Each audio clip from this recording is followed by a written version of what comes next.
정통주의 신학이란 다른 말로 무슨 신학? 개혁주의. 정통주의 신학을 설명하라. 5가지. 절대 주권하고 완전 용감, 완전 부호, 그 다음에 삼위일체, 그 다음에 인간의 전적 부패, 이건 5대 강령이 들어가는 거지.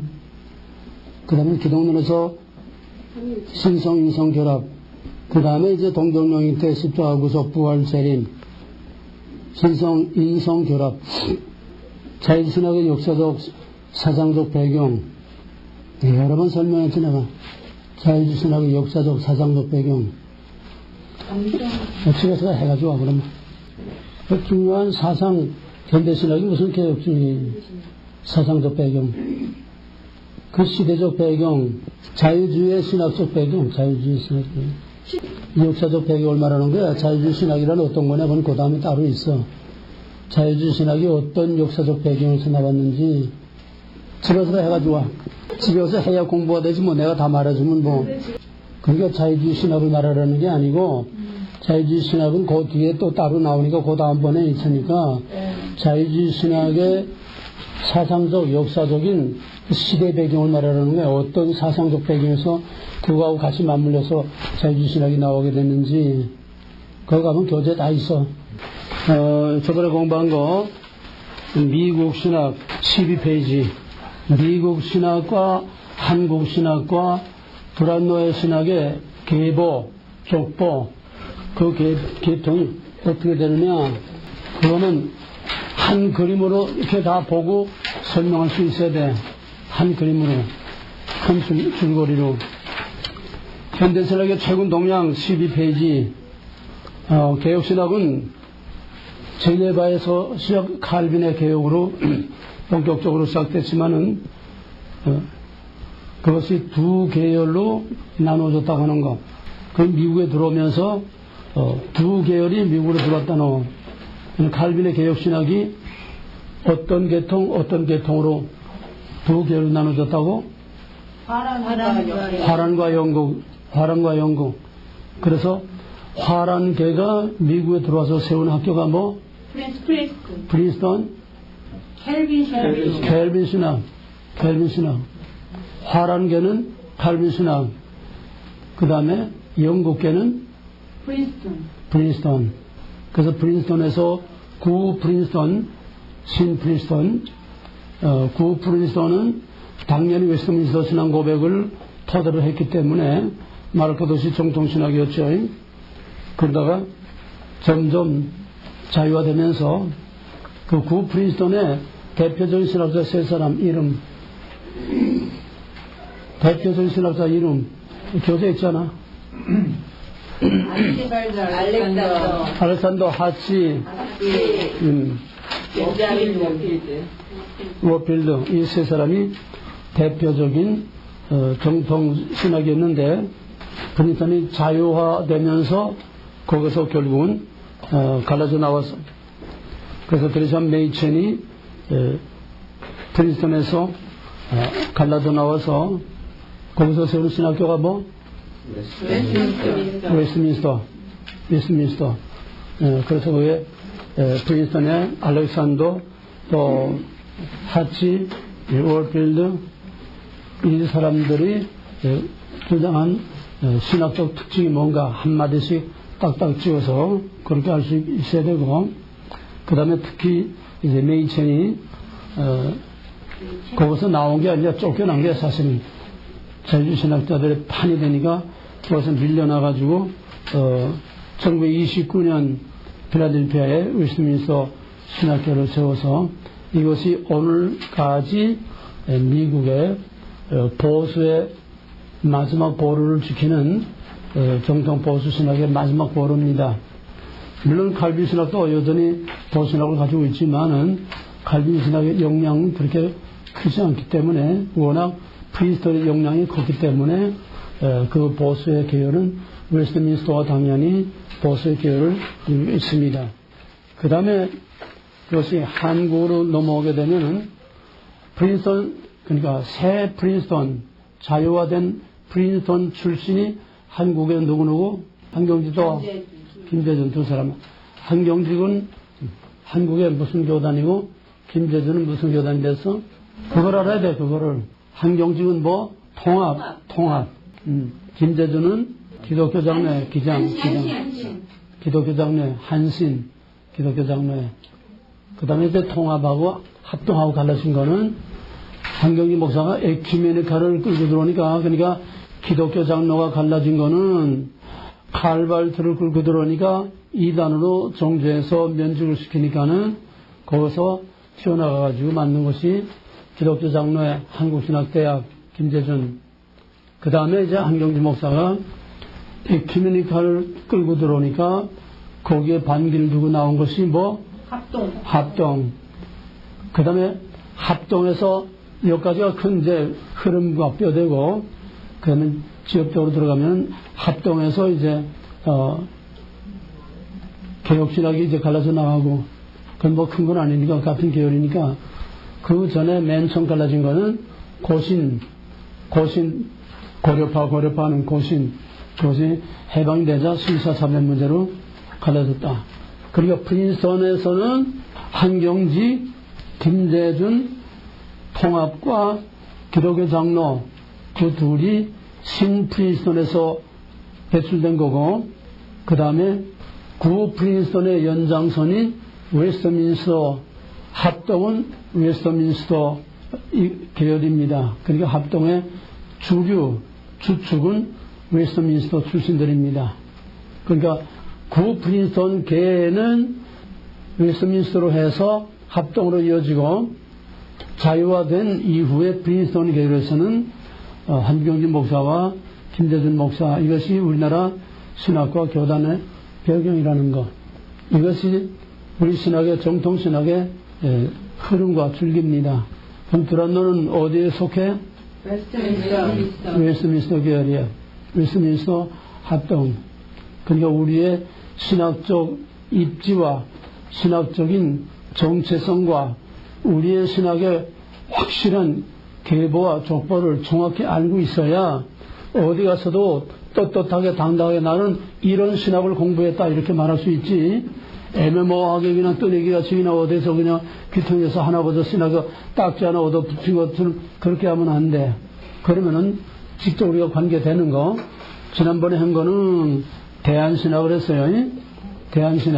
대한신학은 합동 계열의, 그러니까 우리 합동의 총신 나온 김치선 박사가 대한신학을 세워서, 김치선 박사가 총신 출신, 우리 합동의 총신 출신 김치선 박사가 대한신학을 세웠습니다. 그러다가 이게 신학교가 점점 커지고 역사가 길어지니까 대한신학 출신들이 많아지고 그러니까는 이것이 교단이 돼서 그래서 대한예수교 장로의 대신 측, 대한예수교 장로의 대신 교단이 됐어요. 거기는 신학교가 먼저 생기고 신학교가 커지면서 신학교를 중심한 교단이 돼서 신학교 이름 그대로 따가지고 대신 교단이 됐습니다. 대한예수교 장로의 대신 측. 그러니까 이름은 전부 다 대한예수교 장로회예요. 한경직 목사 거기도 대한예수교 장로회, 통합도 대한예수교 장로회, 합동도 대한예수교 장로회, 다만 거기에 가로하고 대한예수교 장로회 통합, 대한예수교 장로회 합동, 대한예수교 장로회 고신, 대한예수교 장로회 개혁, 대한예수교 장로회 그 아래 꽃 같은 대한예수교 장로회 아래 가로하고 교단이 갈라지는 거예요. 그래서 김치선 박사가 대한신학을 세워서 거의 커지면서 대한예수교 장로의 대신 측이 되는 겁니다. 대신교단. 그것이 이제 대한신학이고, 지금 우리가 하고 있는 개혁신학은 한국에 개혁교단이 있었는데 대한예수교 장로의 개혁교단하고 대신교단하고 두 교단이 합쳤어요. 합치니까 대신 측에는 대한신학이 있고 또 우리 개혁 측에서는 백석대학이 있어. 백석대학. 그건 종합대학이니까 신학교 이름이 따로 있진 않죠. 백석대학 안에 이제 신학대학이 있으니까 백석대학. 그러니까 두 교단이 개혁교단하고 대신교단하고 합하니까 백석대학하고 대한신학하고 한 교단에 있지만은 두 교단이 같이 들어갔으니까 신학교가 두 개 되는 거예요. 한 교단 안에. 그래서 같은 대신교단 안에 개혁 측에서 가지고 있던 백석대학 계열이 바로 우리 미주 개혁신학입니다. 이해가 정리됐어요? 교단은 대신교단이에요. 본래는 개혁교단인데 대신교단하고 합해서 교단은 대신교단이고 대신교단 안에 대한신학하고 백석대학하고 있는 셈이죠. 우리가 하고 있는 것이 바로 이 백석대학 인준 미주개혁신학입니다. 여러분 자기 자신에 관한 거는 정체성을 확실하게 알고 있어야 돼. 어벙벙하게 그냥 뜨내기처럼 그렇게 하면 안 돼. 누구한테 말해도 확실하게 말을 해야. 왜냐하면 신학교나 신학이 뿌리 없는 그냥 난무하는 이런 것들이 하도 많기 때문에 이 신학의 정체성과 그 배경, 신학교의 백그라운드 그거를 확실히 아는 게 여러분 자신을 방어하고 지키는데 아주 중요합니다. 미주신학과 한국신학은 그 정도로 해두고 그러면 그 뒤에 18페이지 넘어가서 근본주의 신학, 여기 현대신학이 이제 마지막입니다. 근본주의라는 말이 언제 나왔느냐? 1920년에 침례교 계통의 기관지인 그 편집자인 커트스키 로스에 의해서 근본주의라는 말이 처음 나왔는데 근본주의를 맥킨타이어가 정의하기를 거기 교재 있는 대로 보세요. 근본주의란 뭐냐? 근본주의란 이름은 커트스키 로스에 의해서 그 이름이 처음 나왔는데 그 근본주의라는 것을 정의하기를 맥킨타이어는 자유주의 신학과 독일 고등비평, 독일 고등비평은 뭘 말하지? 독일 고등비평은 누굴 말해? 고등비평은 칼바르트 비평이 아니지. 신약 성경에 대한 비평학을 누가 먼저 들고 나왔어? 그게 누구야? 볼트만. 어? 볼트만. 누구? 볼트만이야. 볼트만이야, 볼트만. 고등비평은 단연 볼트만을 말해. 그러니까 자유주의 신학과 독일 고등비평 다 그 말이 그 말이야. 볼트만이 자유주의니까 자유주의 신학과 독일 고등비평과 다원주의와 기타 미국교회에 해를 끼치는 신학사상의 도전에 대항해서 정통 프로테스탄트 기독교를 재확인하고 방어하기 위하여 제1차 대전 기간과 그 직후에 미국에서 일어난 운동이다. 이게 근본주의에 대한 맥킨타이어의 정의입니다. 이거면 충분한 설명이 되는 거예요. 무슨 말이냐? 자유주의의 도전에 대항해서 정통 프로테스탄트 신학을 방어하고 그걸 지키기 위해서 일어난 1차 세계대전 기간과 그 직후에 미국에서 일어난 운동이다. 좀 더 요약하면 1차 세계대전 이후에 자유주의 신학의 도전에 대항하기 위해서 정통 프로테스탄트 신학, 정통 개혁 신학을 방어하고 지키기 위한 것이 그런 운동이 바로 근본주의 운동이라는 거예요. 정됐어요? 그거를 간단히 설명할 수 있도록 여러분의 언어로, 여러분의 것으로 이렇게 세이브하고 정리를 해야 돼. 의미를 정리하면 돼. 낱말로 문장으로 정리하려고 하지 말고 의미로 자유주의 물결에 대항해서 정통신학을 지키기 위해서 일어난 1차 대전 그 전후와 그 후에 일어난 운동이라는 거. 그것이 특히 이제 모든 것이 작용하는 거기에 따라서 그 반동으로 일어난 것이 이제 근본주의와 경건주의 계통의 은사운동이 나타나는데 그 대표적인 것이 무디가 한참 19세기 대각성 운동에 부흥운동을 일으키면서 은사주의 운동을 일으켰습니다. 그러니까 이 근본주의 운동은 두 계열로 나타납니다. 하나는 신학적인 운동과 또 하나는 은사주의. 저번에 얘기했죠? 신학과 은사 이 두 가지를 같이 두 가지 운동이 같이 일어났어요. 그러다가 이제 1895년 그다음 미국의 19세기 대각성 운동이 일어나던 그때입니다. 1895년 나이아가라에 모여서 거기서 사경회를 하면서 거기서 보수 신학자들이 성경 중에 가장 근본적인 5가지 교리를 선정합니다. 이것은 우리가 늘 말하는 근본주의의 5가지 정의예요. 그러니까 근본주의란 말은 진리고 기관지 편집장인 커티스 히로스가 그 말을 처음 사용했고, 거기에 대한 정의는 맥킨타이어가 자유주의 물결의 도전에 이걸 방어하고 정통 프로테스탄트 신학, 개혁신학을 보호하기 위해서 일어난 운동이 근본주의 운동이다. 이것을 나야가라 사경회에서 신학자들이 그걸 확정하기를 근본적인 5가지 교리를 근본주의의 기본뽀대로 삼았다는 거예요. 정리됐어요? 이건 말로 설명할 수 있어야 돼. 간단하게 한번 설명해봐. 말로 설명할 때는 이해를 통해서 블록을 만들어. 블록. 그 말을 한 블록, 두 블록, 세 블록 이렇게 블록을 만들어서 이해하면은 자기 언어로 표현할 수가 있어. 제1차 세계대전 전후에 거센 자유주의 물결에 정통 개혁신학을 방어하고 보호하기 위해서 일어난 운동, 이게 근본주의라는 거예요. 그래서 근본주의가 어떤 거냐, 좀 더 구체적으로 그걸 정리하기를 나야가라 사경회에서 5가지, 맨 첫째는 성경의 무호성, 예수 천여탄생 동정녀, 그 다음에 대속적인 죽음, 육체 부활, 육체적인 재림, 항상 우리가 외우던 5가지. 이거 어디서 나왔느냐? 나야가라 사경회에서 5가지를 근본주의라고 확정을 한 거예요. 거기까지 정리됐냐? 됐죠? 그 다음에 이제 자유주의 물결이 한참 휩쓸지만은 그럼에도 불구하고 그때까지만 해도 근본주의를 따르는 그런 대학이 100여 개가 있었다고 하는 거.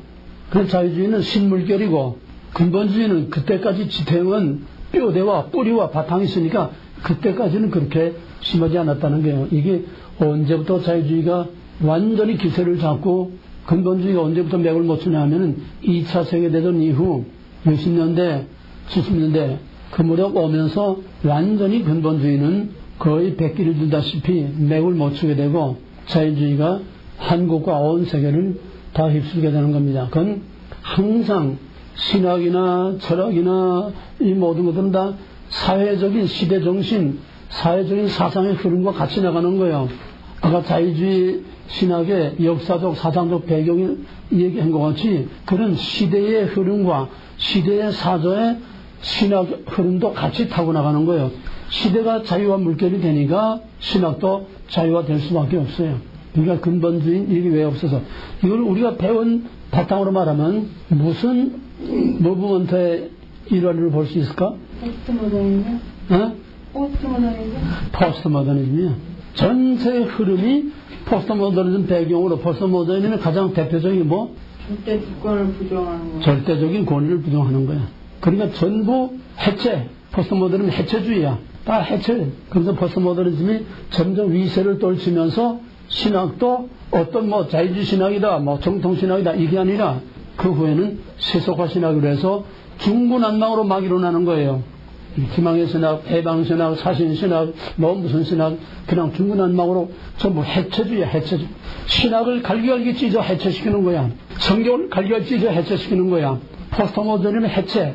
뉴에이지는 뭐? 해친 거 뭐야? 해체 뭐예요? 해체했다가 해체된 그 상태로 섞어서 하나 만드는 게 뉴에이지야. 그러니까 포스트모더니즘과 뉴에이지는 손바닥 앞면과 뒷면과 같은 거야. 먼저 해체시켜 놓고 그 다음에 통합을 시켜 놓는 거야. 먼저 분열시켜 놓고 그 다음에 하나로 만드는 거야. 또 하나의 샘플이 바로 한국이야. 해체시켜 놨잖아. 모든 권위 다 그냥 엉망진창으로 만들어 놓고 다 산산조각 다 흩어놨잖아. 흩어놓고 모아놓으니까 지금 이렇게 위세를 떨치는 거야. 이게 사탄의 수법이야. 이게 뭐거라. 권위의 부정으로부터 하나님부터 분리시켜 놓고 그 다음에 저희끼리 싸우고 만들어 놓고 그 다음에 그걸 한통속으로 만드는 원리를 알면은 어떤 상황이든지 우리가 쉽게 파악할 수가 있어요. 그 다음에 이제 신근본주의. 신근본주의는 뭐냐. 이 근본주의자들의 문제가 뭐냐 하면은 근본주의 신학을 지키려면은 어떻게 해야 돼? 배타를 해야 돼. 여기서 이제 문제가 오는 거예요. 근본주의, 정통주의는 배타성이 강해. 왜? 배타하지 않으면 순수한 그거를 지킬 수가 없으니까 이미 섞이면은 그건 아니니까 바로 먹지 말라. 베타오냐. 그걸 지키려면은 베타하지 않을 수 없어. 그러니까 베타성이 강해. 또 세상적으로 말하면은 완고하고 타협할 수 없고 통하지 않고 아주 보수 꼴통이라는 말을 그래 듣는 거야. 보수는 항상 베타성이 강하고 타협을 하지 않고 타협하기 어렵고 왜 타협을 안 하니까 이게 보수나 또는 신학에서도 정통신학을 따르는 사람들의 이게 장점이고 또 단점이 되는 겁니다. 왜? 베타 할 것만 베타하고 나머지는 다 서로 끌어안아야 되잖아. 사상이 같고 신학이 같고 목표가 같고 그 성격이 같으면은 하나가 돼야 되는데 바로 이 강한 베타성 때문에 베타 할 것만 베타하는 게 아니라 베타하지 않을 것까지 베타하니까 사람들끼리 갈라지고 분열되는 거예요. 이게 오늘 한국에도 똑같은 현상으로 오늘 한국의 보수 애국 세력들은 왜 이렇게 분열되고 갈라져? 정복 세력 빨개들은 똘똘 뭉치는데 보수는 언제나 분열되고 갈라지고 서로 목소리 내고 하나가 되지 않아. 왜? 이건 본질상 베타성이 강하기 때문에 서로가 베타하는 거야. 그러니까 저번에 얘기했지. 감리교는 딱 두 교단이야. 우리 한국에는 감리교는 똑같은 감리교인데 신학교를 또 하나 세움으로써 이제 그 신학교를 중심해서 대한기독교 감리하고 그 가장 대표적인 큰 교단이죠. 그 다음에 이제 협성신학을 따르는 그건 조그만 감리교 안에 조그만 교단이야. 통합주 교단 하나야. 통합주에서는 갈라져 나간 이 예가 없어. 지금까지 해방후 지금까지 통합주 대한예수의 장로의 통합주는 교단이 거기서 갈라져 나간 예가 없어. 뭐 어디서 제일 갈라졌느냐? 바로 합당에서. 뭐 고시는 애당초 처음에 신차삼백 고백인데 처음 갈라져 나갔고 그 다음에는 갈라져 나간 거는 다 합동에서 갈라져 나간 거고 그 다음에 갈라져 나가지 않고 그냥 제 멋대로 세운 것도 다 합동이야. 다 합동 행세를 하면서 진짜 합동에서 갈라나간 거 아니고 진짜 합동에서 갈라나간 거는 몇 개 안 되는데 제멋대로 다 세워놓고 대한예수의 장로에 무슨 쪽으로 그러니까 대한예수의 장로의 이름 가진 교단은 100개 교단이 넘어. 그건 갈라져 나가서 그런 게 아니야. 제멋대로 만들어 놓고 대한예수의 장로의 이름 다 가지고 이단들도 그러고. 왜? 한국의 대한예수의 장로회가 대표적인 장자교단이니까 한국은 장로가 대한예수의 장로회 장로교 간판을 걸어야 사람들이 와. 감리교, 침례교는 그래도 생소하니까 그러니까 거기서 이단이고 뭐고 저 우호죽순으로 생기는 교단들은 전부 대한예수 장로야. 그 다음에 가로에 무슨 축 그거 집어넣는 거야. 그러니까 이 보수 근본주의는 본질이 가장 중요한 본질이 베타야. 분리주의야. 분리주의. 바리새주의는 분리주의야. 우린 노예하고 다르다. 똑같은 얘기야. 포로에서 돌아와가지고 헬라화 과정에서 사두개파는 헬라파 또 무슨 로마파 그냥 서로 정치적으로 이걸 얻고서 전부 갈라지니까 세속화되니까 우리는 너희하고 같이 갈 수 없다. 우리는 너희들보다 스스로 분리된다. 이 분리주의가 바리새주의야. 바리새주의가 나쁜 게 아니야.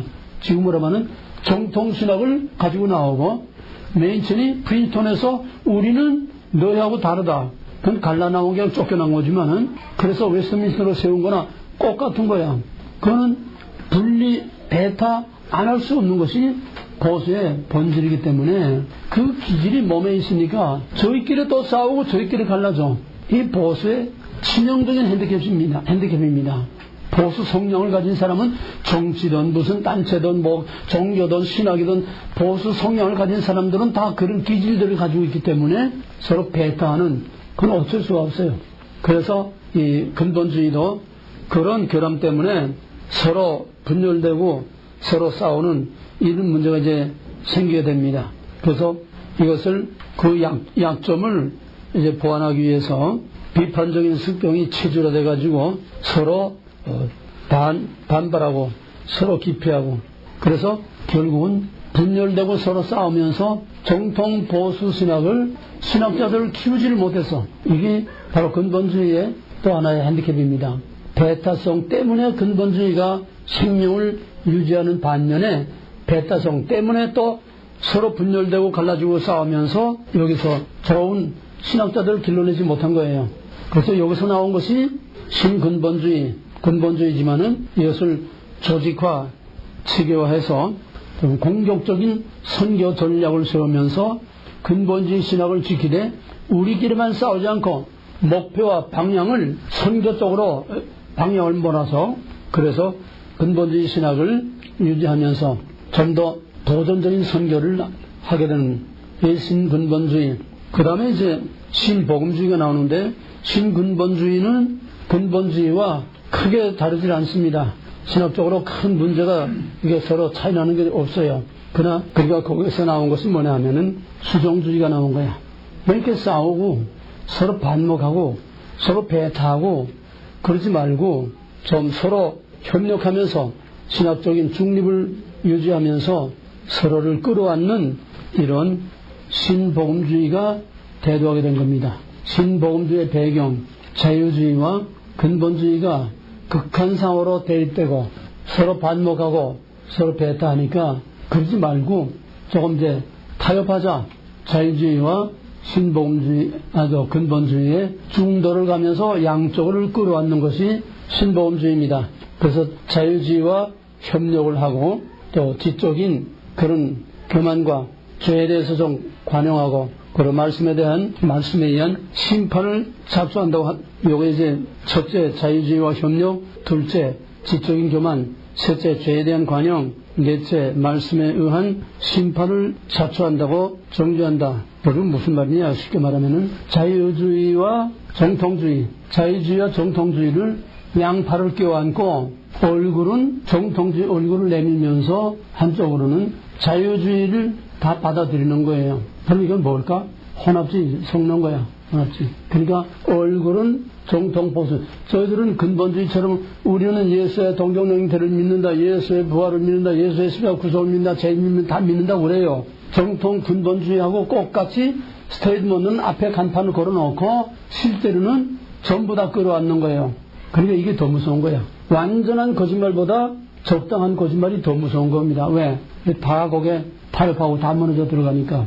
아주 내놓은 노골적인 자유주의보다도 이 정통주의가 설득력이 있어. 아주 보수 칼날을 가지고 나오면서 다 관용, 타협, 좋은 게 좋다, 다 좋다. 얼마나 관대하고 좋아요? 이 대표적인 것이 밀리그레엄 신복음주의자예요. 그냥 공산주의도 좋고 공산주의도 구원한다 뭐 하면서 전 세계 다 돌아다니면서 그렇게 인기를 끌었지 않아?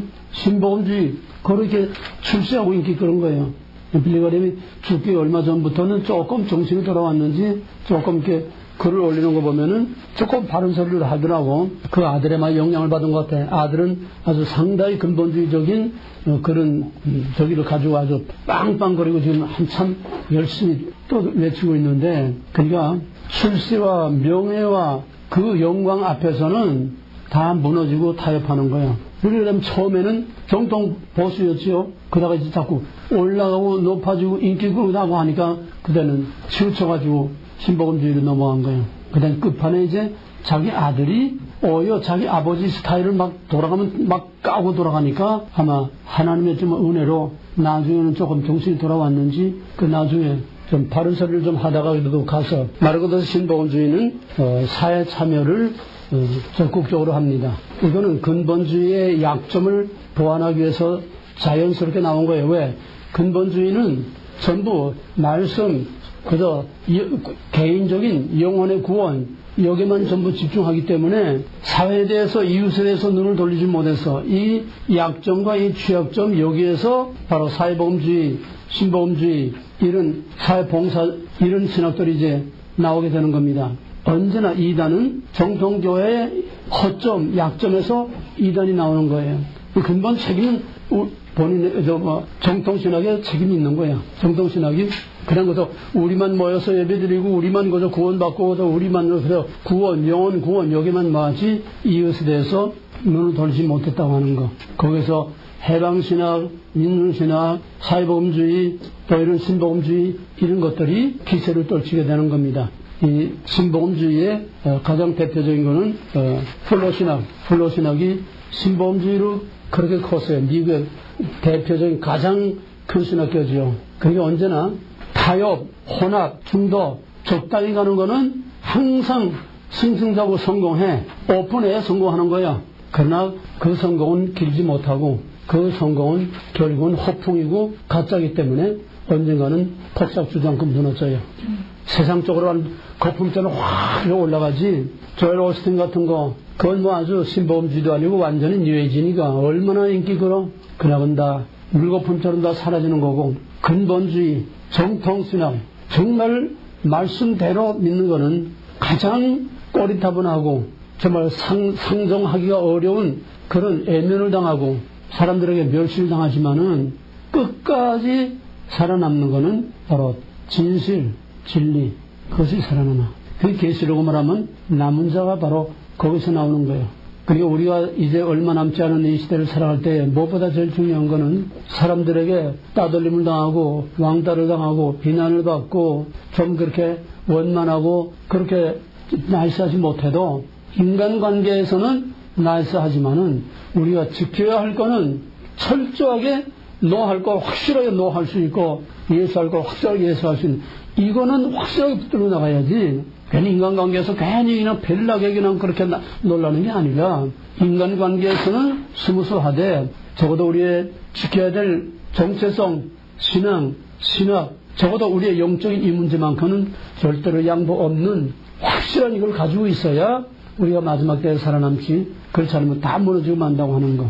이게 현대신학의 마지막이 바로 신복음주의, 여교와 사회복음주의와 다 타협하고 다 무너지는 겁니다. 오늘 신학은 영어로 끝내고 이제 그 테스트 문제 다음 시간에 다 해가지고 바랍니다. 현대신학은 이제 이거로 끝내겠어요.